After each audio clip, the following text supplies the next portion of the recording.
Hello welcome back nurses to GNM special. और आज जो हम लोग डिस्कस करने वाले हैं वो होगा डिसऑर्डर्स ऑफ मेंस्ट्रुएशन।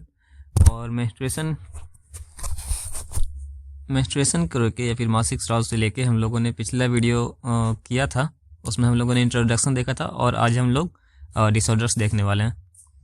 तो सबसे पहले हमारा डिसऑर्डर जो होगा वो होगा एमेनोरिया। एमेनोरिया का मतलब आप लोग जानते ही होंगे कि जिसमें कि मेंस्ट्रुएशन साइकिल नहीं आता है, तो और इसको हिंदी में अनार्तव बोलते हैं। ठीक है, तो इसके अगर डेफिनेशन की बात करें तो डेफिनेशन में होगा कि मासिक स्राव की अनुपस्थिति अनार्तव या फिर एमेनोरिया कहलाती है। ये डिजीज़ ना होकर बल्कि एक डिजीज़ का लक्षण है। ये कोई बीमारी नहीं होती है बल्कि किसी भी बीमारी का ये लक्षण होता है।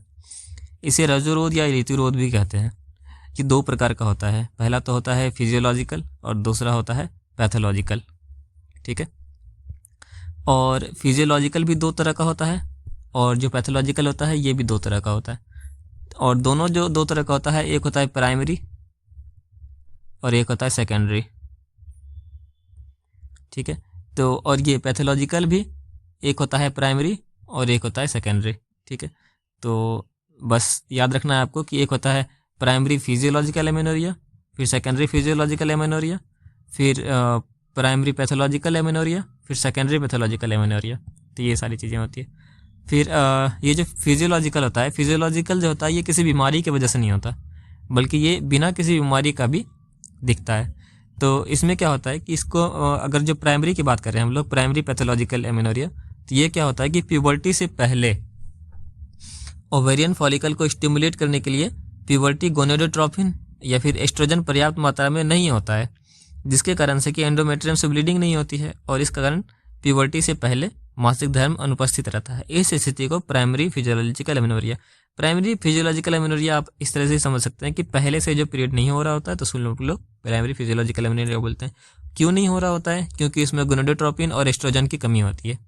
ठीक है, तो अब हम लोगों को पता है कि जो GnRH होता है, एस्ट्रोजन होता है और जो प्रोजेस्टेरोन होता है, तो ये सारी चीज़ें मिल के मेंस्ट्रुएशन करवाती है। तो इन सब की कमी होती है, इस वजह से प्राइमरी एमेनोरिया रहता है। सेकेंडरी एमेनोरिया क्या होता है कि ये जो है ना किसी टाइम पे, जैसे कि जब गर्भावस्था रहती है, ठीक है, जब महिला प्रेग्नेंट रहती है, फिर जब दुग्धपान करा रही होती है, यानी जब लैक्टेशन पीरियड में रहती है, या फिर जब मेनोपाइज हो जाता है, तो उस टाइम पे क्या होता है कि एमेनोरिया हो जाता है, यानी कि पीरियड आना बंद हो जाता है।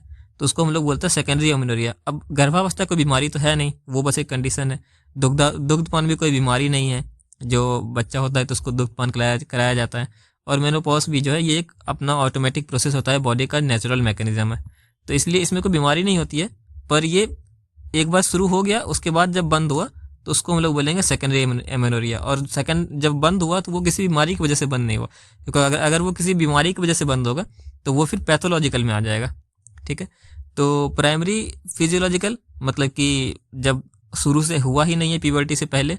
सेकेंडरी जब हुआ लेकिन कि जब गर्भावस्था और दुग्धपान हुआ करा रही है महिला तो उस टाइम पे फिर बंद हो गया, तो ये हो गया सेकेंडरी एमेनोरिया। फिर पैथोलॉजिकल एमेनोरिया की अगर हम बात करें तो पैथोलॉजिकल एमेनोरिया में प्राइमरी पैथोलॉजिकल एमेनोरिया और सेकेंडरी पैथोलॉजिकल एमेनोरिया।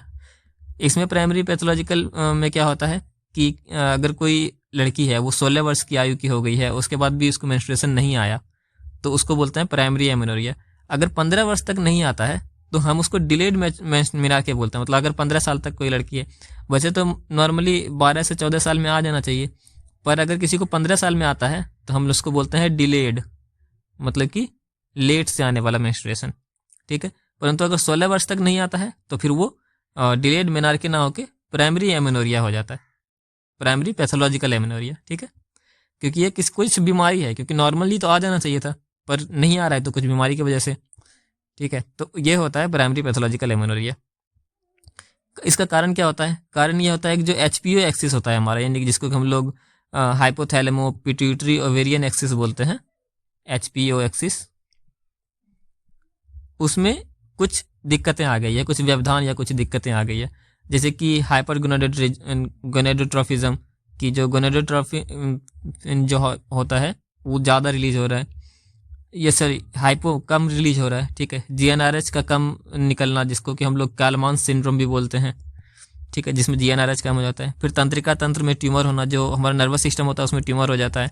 या फिर पिट्यूटरी डिसफंक्शन, या फिर प्राइमरी ओवेरियन फेलियर, यानी कि पहले तो एचपी यानी कि हाइपोथैलेमो में जो चीज़ें होती है उसमें गड़बड़ होगी, कम रिलीज हो रहा है, जीएनआरएच कम रिलीज हो रहा है। फिर पिट्यूटरी ये भी सही से काम नहीं कर रहा है, और ये ओवेरियन जो है ये भी सही से काम नहीं कर रहा है, यानी कि पिट्यूटरी डिसफंक्शन, ओवेरियन डिसफंक्शन या ओवेरियन फेलियर, तो ये हो जाता है। फिर दूसरा कारण क्या हो सकता है, और गुणसूत्रीय विकार। इसमें क्या हो सकता है, टर्नर सिंड्रोम, या फिर एक्स जो गुणसूत्र होता है उसकी क्षति हो जाना, या फिर उसको कमज़ोर हो जाना। ठीक है, फिर जेनेटल ट्रैक्ट में क्या होता है, और ये टर्नर सिंड्रोम में क्या होता है कि जो 6 होना चाहिए पर ये 45X क्रोमोसोम हो जाता है, यानी कि एक क्रोमोसोम कम हो जाता है। XX होता तो 6 हो जाता, 46, पर X ही हो गया, तो एक जो घट गया ना उसको बोलता है टर्नर सिंड्रोम। ठीक है, फिर हाइमन का पूर्ण होना, जो हाइमन होता है ना, हम लोगों को पता है कि जो वेजाइना का जो रास्ता होता है उसमें हाइमन जो है एक झिल्ली टाइप की होती है, पर ये पूरा नहीं होता। अगर लेकिन ये अगर पूरा हो गया, पूरा ढक लिया, तो फिर ब्लीडिंग होगा ही नहीं, तो जिसके वजह से उसमें कोई छेद नहीं होगा, तो उसके वजह से भी जो है आएगा ही नहीं पीरियड। फिर ट्रांसवर्स वेजाइनल सेप्टम, जो वेजाइना है उसमें ट्रांसवर्सली जो है सेप्टम है, जैसे ये वेजाइना है अगर, तो इसमें ट्रांसवर्सली सेप्टम हो गया, तो मतलब कि ये पूरा बंद हो गया, जिसकी वजह से नहीं आएगा।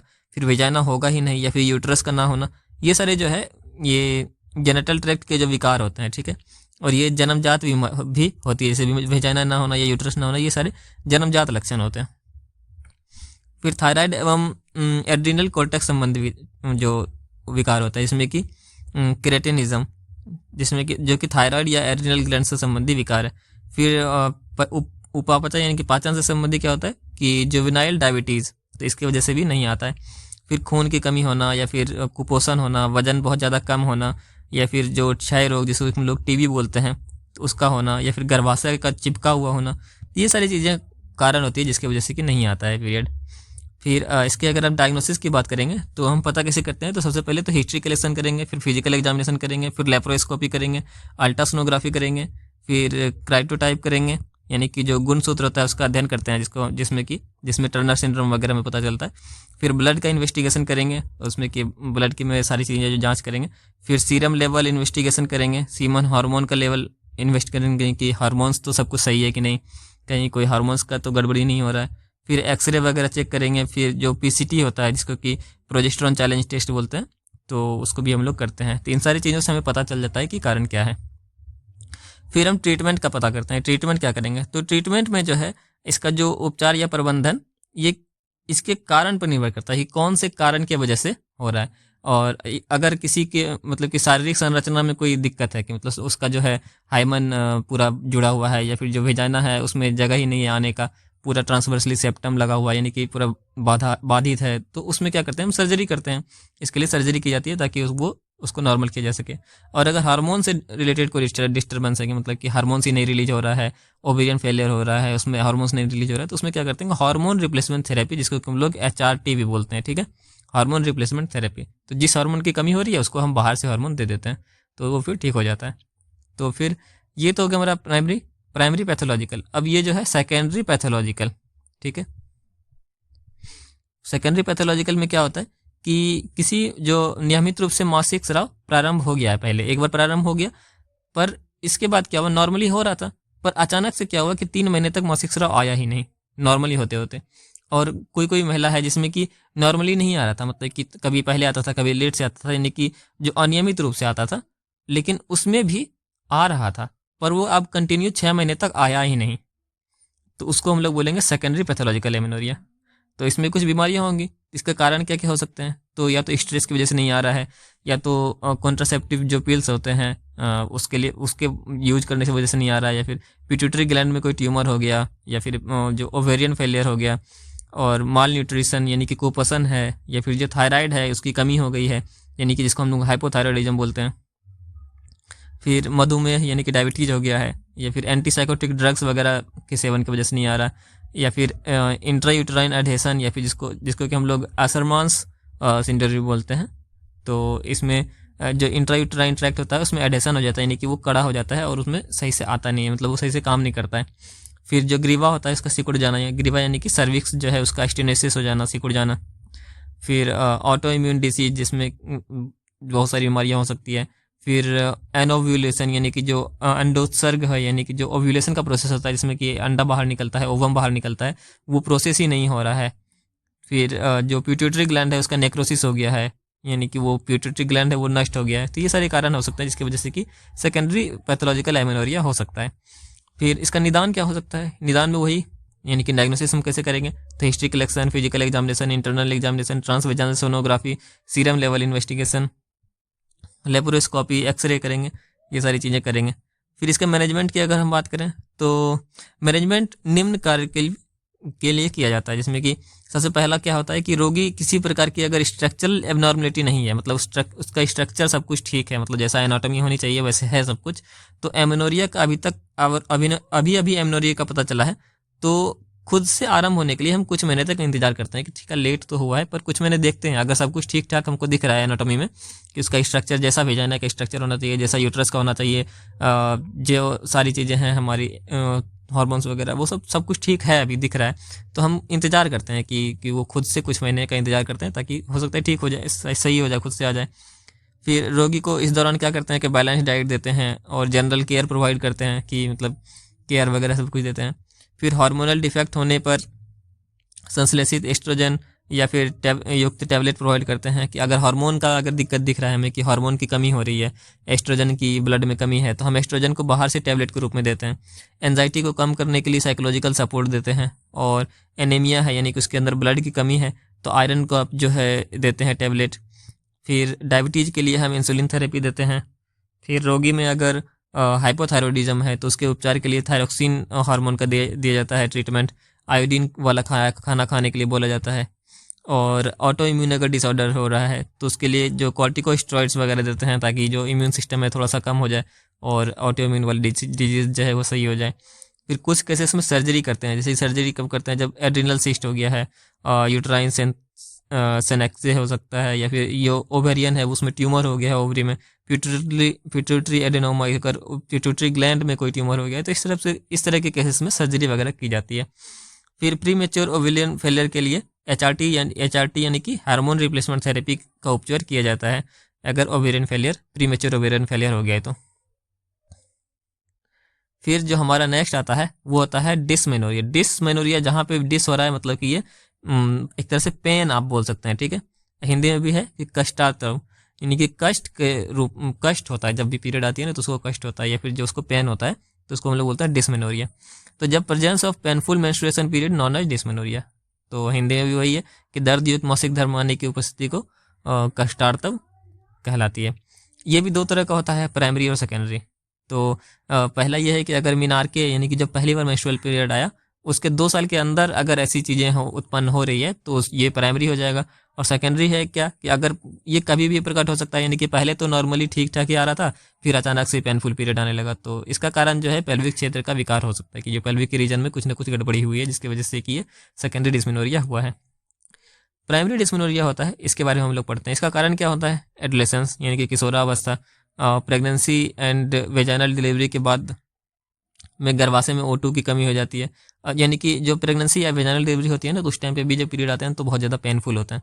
फिर गर्भाशय में ऑक्सीजन की कमी हो जाती है तो उसके वजह से हो सकता है। फिर इंक्रीज सेंसिटिविटी टू प्रोस्टाग्लैंडिन, ये जो है ना ये कंडीशन इसमें देखने को मिलता है। एडोलेसेंट जो महिला होती है अभी जो टीनेजर महिला होती है उसमें क्या होता है ना कि जो यूट्राइन सेंसिटिविटी जो होती है उसकी प्रोस्टाग्लैंडिन के लिए, हमें पता है कि पीरियड जब होता है उसमें प्रोस्टाग्लैंडिन रिलीज होता है, तो प्रोस्टाग्लैंडिन क्या करता है कि संकुचन तेज करवाता है। तो जो उसमें होता है जो अभी एडोलेसेंट महिला हुई है उसमें ये सेंसिटिविटी ज़्यादा होती है, कि नहीं कि अगर थोड़ा सा भी प्रोस्टाग्लैंडिन जाएगा ना तो उसमें बहुत ज़्यादा वो सेंसिटिव रहती है, तो उसमें संकुचन बहुत तेज होता है, जिसकी वजह से क्या होता है कि बहुत ज़्यादा उनको प्रॉब्लम होने लगती है, दर्द होने लगता है। फिर हम क्लिनिकल मैनिफेस्टेशन की बात करें, इसमें लक्षण क्या क्या दिखते हैं, तो मासिक रक्तस्राव से पहले बहुत तेज दर्द होता है, स्पैज्मोडिक या जिसको हम लोग मड़ोर के रूप में बोलते हैं दर्द आता है, जी घबराता है जिसको नोजिया बोलते हैं, वोमिटिंग होती है, उल्टियाँ होती हैं, थकान, चिंता करना, सिर दर्द, पीलापन हो जाता है शरीर, चक्कर आने लगता है, रेक्टल डिस्कम्फर्ट, जो रेक्टम में भी डिस्कम्फर्ट फील होने लगता है। फिर डायग्नोसिस की अगर हम बात करें, डायग्नोसिस में वही हिस्ट्री कलेक्शन, एग्जामिनल एग्जामिनेशन, इंटरनल एग्जामिनेशन और हिस्टेरोस्कोपी। फिर जो मैनेजमेंट होता है, मैनेजमेंट में क्या करता है कि रोगी को मेंस्ट्रुएशन होने से पहले होने वाले पेन का कारण समझाया जाता है। हम पहले जो समझाते हैं महिला को कि क्या हो रहा है और उसके अनावश्यक चिंताओं का समाधान किया जाता है, क्योंकि जब पेन होता है ना तो महिला के अंदर बहुत सारी चिंताएं आने लगती हैं, कहीं मुझे ये तो नहीं है, कहीं मुझे वो तो नहीं है। और आजकल तो गूगल के ज़माने में कुछ भी महिला सर्च कर लेती है कि हाँ मुझे ये दर्द हो रहा है तो क्या हो सकता है, गूगल ही बता देता है कि नहीं ये इसमें ये तो कैंसर में भी हो सकता है, ये तो ट्यूमर भी हो सकता है, ये तो कुछ, मतलब इस तरह से डर बहुत ज़्यादा लग जाता है। तो रोगी को सबसे पहले जो है उसका पेन का कारण समझाया जाता है कि आपको इस वजह से दर्द हो रहा है, ताकि उसका जो फालतू की चिंता है, जो अनावश्यक चिंताएं हैं, उसका समाधान हो सके। फिर रोगी को मासिक धर्म के कारण मासिक धर्म के समय जो बॉल है और ब्लेडर है उसको नियमित रूप से खाली करने के लिए कहा जाना चाहिए कि बॉल और ब्लेडर नियमित रूप से खाली करते रहना है। फिर पेन को कम करने के लिए निम्नलिखित ड्रग का उपयोग किया जाता है, जिसमें कि मिफेनामिक एसिड, फ्लूफेनामिक एसिड, आइबुप्रोफेन, नेप्रोक्सेन, आइडोमिथासिन। तो ये सारे जो दर्द की दवाइयाँ होती है, जिसमें कि ज़्यादातर टाइम पे लोग आइबुप्रोफेन और मिफेनामिक एसिड ये ज़्यादा यूज किया जाता है। ठीक है। फिर ओरल कॉन्ट्रासेप्टिव पिल्स वगैरह दी जाती है। फिर सर्वाइकल स्टेनोसिस की स्थिति में सर्विक्स का डायलेशन किया जाता है। अत्यधिक सीवियर केसेस में लेप्रोस्कोपी की सहायता से प्रीसेक्रल न्यूरेक्टोमी की जाती है। फिर कुछ केसेस में पेल्विक प्लेक्सस, जो पेल्विक प्लेक्सस होता है वो उसकी नर्व को ब्लॉक कर दिया जाता है, क्योंकि जो पेन का सिग्नल होता है वो नर्व के थ्रू ही जाता है, तो नर्व को ब्लॉक करने से पेन जो है वो उतना फील नहीं होता। फिर हम बात करते हैं सेकेंडरी डिस्मेनोरिया की। ठीक है। सेकेंडरी डिस्मेनोरिया का जो कारण होता है, यानी कि जब पहले दर्द नहीं होता था, दर्द वाला पीरियड नहीं आता था, अब आने लगा है, तो उसको बोलते हैं सेकेंडरी डिस्मेनोरिया। उसका कारण क्या होता है, तो क्रोनिक पीआईडी, जो पेल्विक इन्फ्लेमेटरी डिजीज, पीआईडी का मतलब। फिर पेल्विक ट्यूमर हो सकता है। फिर सर्वाइकल स्टेनोसिस, यूटेरस का 2 भागों में बटा होना, राइट ओवेरियन वैन सिंड्रोम। फिर कोलोन या सीकम के का जो स्पैज़म होता है, यानी कि स्पैज़म का मतलब मड़ोरे आना एक तरह से। ठीक है। फिर प्री मेंस्ट्रुअल पेल्विक कॉन्जेशन। फिर मेंस्ट्रुअल एंडोमेट्रोसिस, एडिनोमेसिस। और फिर यूटेरस में फिब्रॉइड होना, फिब्रॉइड मतलब कि अंगूर का गुच्छा हो जाता है। फिर एंडोमेट्रियम में पॉलिप होना। इंट्रा यूटेराइन कॉन्ट्रासेप्टिव डिवाइस, यानी कि IUCD, इंट्रा जो कॉपर टी वगैरह होती है, कॉपर टी जो होता है, ये सब भी होता है, इसी के अंदर आता है। तो इन सब की वजह से भी जो है वो दर्द होता है। इसमें लक्षण क्या क्या दिखता है, लक्षण वही कि डल प्रवृत्ति का दर्द होना, मतलब हल्का हल्का दर्द होते रहता है, और प्राय मेंसेस से 3 से 5 दिन पहले दर्द शुरू हो जाता है। ब्लीडिंग होने पर पेन कम हो जाता है। पेरिनियम क्षेत्र में डिस्कम्फर्ट फील होता है। फिर बुखार आता है। डायग्नोसिस की अगर हम बात करें तो history collection, abdominal examination, vaginal examination, laparoscopy, x ray, ultrasonography, blood investigation, जो नॉर्मल टेस्ट होते हैं सब तो लिख ही सकते हैं। सही, ये सब चीज़ें सब में आप लिख सकते हैं। मैनेजमेंट की अगर हम बात करें तो प्राइमरी डिस्मेनोरिया के समान ही इसका मैनेजमेंट किया जाता है, और अगर इसका जो प्रबंधन है वो सीवियरिटी, एज और पैरिटी पर निर्भर करता है कि कितनी बार महिला हो चुकी है। अगर पैरिटी उसकी ज़्यादा है, यानी कि बच्चे को पहले वो जन्म दे चुकी है, और तो उसका वो भी कर दिया जाता है, हिस्टेक्टॉमी वगैरह भी कर दिया जाता है। फिर सीवियरिटी और एज के अनुसार भी उसका मैनेजमेंट करते हैं कि कितनी दर्द हो रही है और कितना एज है महिला के, उस अनुसार से।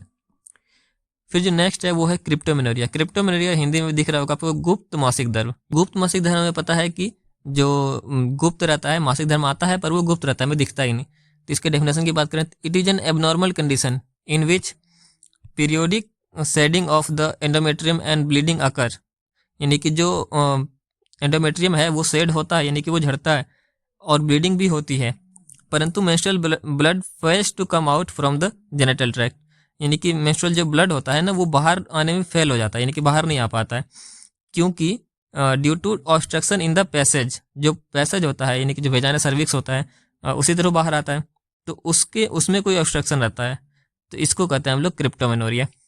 यानी कि अगर हम हिंदी में भी इसको देखें तो इसमें एंडोमेट्रियम की क्षति नियमित रूप से होती है, पर ब्लीडिंग भी होती है, परंतु यह ब्लीडिंग जेनिटल ट्रैक्ट से ऑब्स्ट्रक्शन के कारण शरीर से बाहर नहीं आ पाती। इस स्थिति को गुप्त मासिक धर्म या क्रिप्टोमेनोरिया कहते हैं। इसका कारण तो कंजेनिटल डिफेक्ट, जैसे कि जन्मजात विकार, जिसमें कि इम्परफोरेट हाइमन, जिसमें कि हाइमन पूरा रहता है, हमने डिस्कस किया उस कंडीशन को कि उसमें छेद ही नहीं रहता, जिससे वो बाहर नहीं आ पाता। फिर ट्रांसवर्स या vaginal septum, transverse vaginal septum मतलब कि जो ये वेजाइना होती है, ठीक है, इसमें ट्रांसवर्सली कोई सेप्टम है, ऐसे करके मतलब कि कोई है तो जिससे कि ये पूरा बंद रहता है, तो यहाँ से ब्लड जो है ये आता तो है पर यहीं पे जमा हो जाता है, नीचे नहीं आ पाता इसमें। फिर वेजाइनल या सर्वाइकल स्ट्रेस या partial agenesis of upper vagina, uterine anomalies, फिर एक्वायर्ड में क्या क्या कारण हो सकता है इसमें कि वेजाइनल सर्जरी हो गई है, नेग्लेक्ट वेजाइनल डिलीवरी, और फिर इंजरी या फिर मेलिग्नेंसी, यानी कि मेलिग्नेंसी ये कैंसर वाली चीज़ें में आ जाती है। तो ये सारे कारण हो सकते हैं। इसका लक्षण क्या क्या होगा कि एमेनोरिया की स्त्री देता है, बताता है कि इसका पीरियड आ ही नहीं रहा। गर्भाशय का आकार बढ़ जाता है क्योंकि उसमें ब्लड जमा हो रहा है। वेजाइना में ब्लड का जमा हो जाता है, जिसको कि हम लोग हेमाटोकोलप बोलते हैं, हेमाटोकोल्पोस। मूत्र त्याग नहीं कर पाना, और यानी कि जो यूरिन है वो रिटेंशन, ये क्यों होता है? क्योंकि जो वेजाइना पे अगर दबाव पड़ेगा और उसमें जब दबाव पड़ेगा, जो गर्भाशय होता है उसमें दबाव पड़ता है, तो वो नीचे की ओर ब्लेडर रहता है ऐसे करके, तो ब्लेडर पे वो दबाव पड़ता है, तो ब्लेडर पे दबाव पड़ने की वजह से वो यूरिन है वो मूत्र त्याग नहीं होता है, मतलब कि उसमें दिक्कत होती है। फिर हाइमन जो है वो उभरी हुई दिखती है। फिर योनि भारी भारी अनुभव होता है, यानी कि फुलनेस ऑफ वेजाइना फील होता है। फिर रेक्टल डिस्कम्फर्ट होता है, ये सारी चीज़ें होती है। मैनेजमेंट क्या होता है कि क्रिप्टोमेनोरिया और एमेनोरिया में विभेदन किया जाता है एवं क्रिप्टोमेनोरिया की स्थिति को कंफर्म किया जाता है। सबसे पहले तो समझा जाता है कि ये एमेनोरिया है या क्रिप्टोमेनोरिया है, क्योंकि ब्लड दोनों में नहीं आ रही। एमेनोरिया में क्या होता है कि इसमें शेडिंग नहीं होती, क्रिप्टोमेनोरिया में शेडिंग होती है पर वो बाहर नहीं आती। तो पहले डिफरेंस किया जाता है कि दोनों में है क्या। अगर क्रिप्टोमेनोरिया दिखता है तो उसको कंफर्म किया जाता है कि हाँ ये क्रिप्टोमेनोरिया ही है। फिर सर्वाइकल और वेजाइनल स्टेनोसिस के केस में इसका डायलेशन किया जाता है कि अगर स्टेनोसिस हो गया है तो उसको डायलेट करेंगे, मतलब कि थोड़ा बड़ा कर देंगे जिससे कि बाहर आ सके। फिर इम्परफोरेट हाइमन होता है, जिसमें कि हाइमन में छेद ही नहीं होता, तो उस स्थिति में एसेप्टिक टेक्निक का ध्यान रखते हुए हाइमन पर इंसिजन लगाया जाता है, मतलब एक चीरा लगाया जाता है जिससे कि ब्लड बाहर निकलता है। फिर वेजाइनल ब्लड को पूरी तरह बाहर निकलने के बाद एंटीसेप्टिक सॉल्यूशन द्वारा इसकी सफाई कर देते हैं, क्योंकि अगर ब्लडिंग बहुत दिन से अंदर है तो फिर उससे क्या हो सकता है कि मतलब इन्फेक्शन वगैरह हो सकता है, इसलिए एसेप्टिक सॉल्यूशन से उसका साफ सफाई कर देते हैं।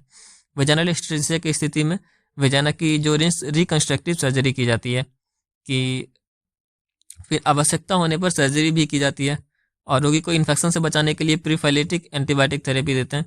रोगी की जनरल केयर की जाते हैं, जिसमें कि साइकोलॉजिकल सपोर्ट वगैरह भी दिया जाता है।